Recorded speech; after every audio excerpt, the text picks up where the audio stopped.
The movie begins in Eastern European war zone.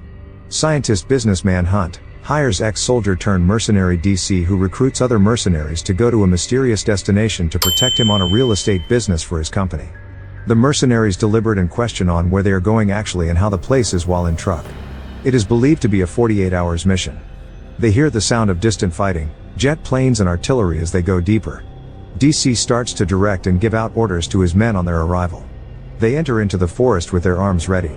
As they advance into the woods, here comes this scary and hunting supersonic sound that makes them to take cover. This knocks their radio off as McKay tries to rectify it. Hunt and DC start to survey the bunker with a binocular. DC goes in for a reconnaissance and calls on his men after ensuring a safe environment. They approach with caution and with their arms on guard. They all take cover since they don't know the nature of the place. The bunker gets opened and DC cautiously gets in first. He clears the place and orders the rest to come after him, leaving Jordan and Tack above for surveillance.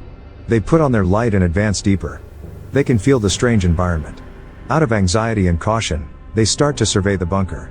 An object falls, Cotter frights at the noise and McKay laughs at him. Meanwhile Jordan and Tack outside notice a flash of light intrusion and Tack starts to shoot. This alerts others inside the bunker and they start running towards the surface. As they shoot randomly with confusion, the ultrasonic sound occurs again and irritates them. McKay gets hit by a bullet. DC orders them to cease fire but Tack ignores and continues shooting.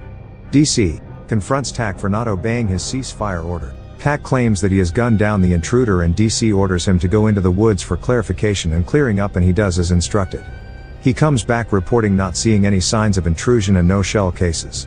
As Jordan and Pryor search inside the bunker with their fluorescent light, Pryor discovers a cross along with Jordan as this grows their skepticism about the bunker. DC and Hunt discover a generator and Hunt becomes optimistic to fix and power it. McKay discharges gunshot accidentally frightening him as Cotter laughs back at him just like how McKay laughed at him the previous time. They go deeper and discover handprints with bloodstains on the wall. Cotter and McKay with their lights discover naked dead bodies heaped on top of each other. This terrifies them as McKay starts to nauseate and vomit. Suddenly a hand comes up for help and they raise alarm. DC rushes immediately. Jordan sees Cotter struggling to save the victim on their arrival. The electric power comes on. A projector turns on as Pryor becomes alerted with a gun. Pryor opens a white object and discovers a Nazi flag beneath. Jordan as a paramedic starts to examine the rescued victim with a torchlight, but Wojtecki and McKay are hellbent on interrogating the victim. This brings dispute between them. They deliberate on what he might be. They believe that the bunker is used to hide evidence of ethnic cleansing by the local paramilitaries. The rescued victim is Goods. Hunt and DC look at Goods with skepticism and disbelief. DC asks Hunt if he is involved in all these scary things. Pryor interrupts them and reveals his finding. They see the Nazi flag and realize that they are in a German Nazi bunker. Jordan believes that Hunt is in for gold.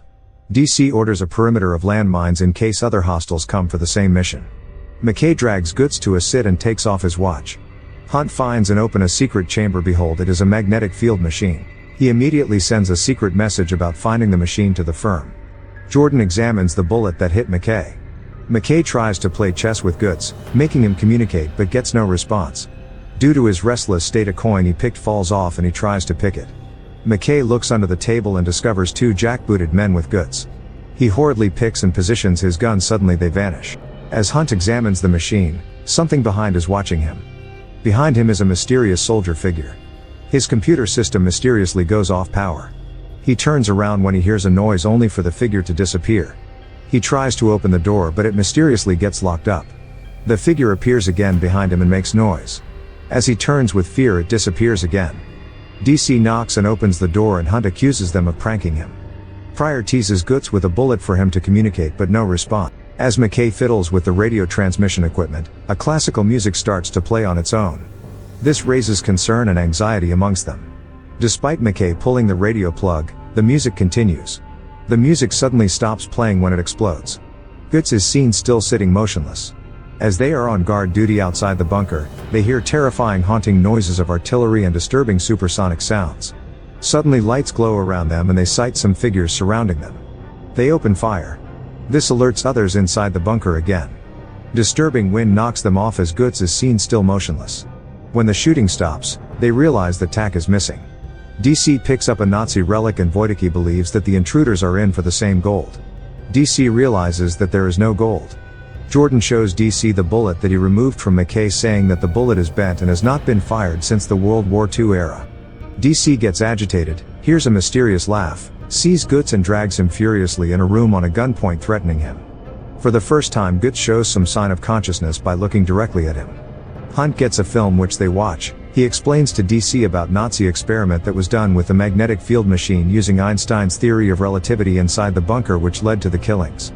The Nazi wanted to create unstoppable undead soldiers that will help them win the World War II. Hunt explains that the victims of the experiment could still be trapped in the machine and can resurface when the fields get disrupted. DC tries to abolish the mission and pull his men. Hunt hesitates and reveals to DC that the real intent is to retrieve the machine, revealing that all of them have been profiled even before recruiting. DC realizes that they have been run through for the mission and attempts to strangle Hunt. Hunt tells DC that both of their families are at risk if they pull out and that a backup team arrives sooner. They hear Tak scream under torture inside the woods by the unknown as they watch in fear and anxiety in a distance. He gets impaled with a sharp object and killed. They now realize that they are dealing with something beyond them. Hunt receives a message that the backup team encounters a 72-hour delay and arrival is soon. Wojtecki gets ambushed by the Nazi SS at night, restricting him from screaming, and is impaled through the mouth with a sharp object, and killed as he is about to scream. They come in the morning to find the lifeless bodies of Wojtecki and Tak standing head to head towards each other. Jordan tries to convince them that the killers are not ordinary guys, rather it is those Nazi entities. Cotter realizes that it is a message showing that they own the place. DC tries to convince Hunt about pulling out, but he becomes skeptical of them leaving those woods alive. He then makes it clear that his life and his family are at risk if he pulls. As Cotter comes to pick up Hunt for evacuation, he gets impaled by the Nazi SS with a pickaxe. His skull gets ruptured and killed. Hunt shoots at the Nazi zombie, but it disappears when shot by the soldiers. They watch Cotter's body terribly impaled with a ruptured skull in fear and disgust. Pryor still does not believe in the paranormal after all he has seen, rather he threatens Jordan with a knife on his throat. He goes off hanging a white flag written the letter Phi. As Hunt explains further to them about the Nazi experiments, Jordan yells at his findings after seeing the film of Guts during the World War II era in the center of the experiment. He was the Brigade Führer. This baffles Pryor, who goes immediately into Guts' room and give him a headshot. Thinking he has killed him, Guts reanimates and shot every light off, disappearing after getting shot at again. Revealing his true self, he disappears with McKay, only to hear him scream outside the bunker, killed, wrapping him up in the white flag that Pryor mounted with the number 4 written with blood on McKay's chest, meaning the number of soldiers remaining. Jordan screams and asks question to Hunt and punches him after his sarcastic answer. Hunt tells them that they will all die, but DC believes not. Hunt brings the idea of getting the Nazi SS zombies inside the bunker and trap them with the machine. The remaining mercenaries start their escape plan by setting traps as Hunt works on the machine for the plan to be executed. As they wait, Pryor and DC reflect on their past cruel deeds. Hunt switches the sound on in order to attract the Nazi zombies.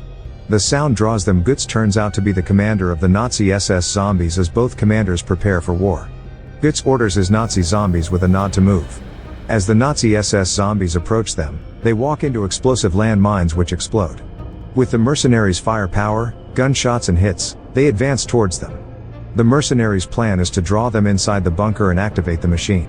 As the Nazi SS advance, Pryor gets hurt by the zombies, stabbed and killed.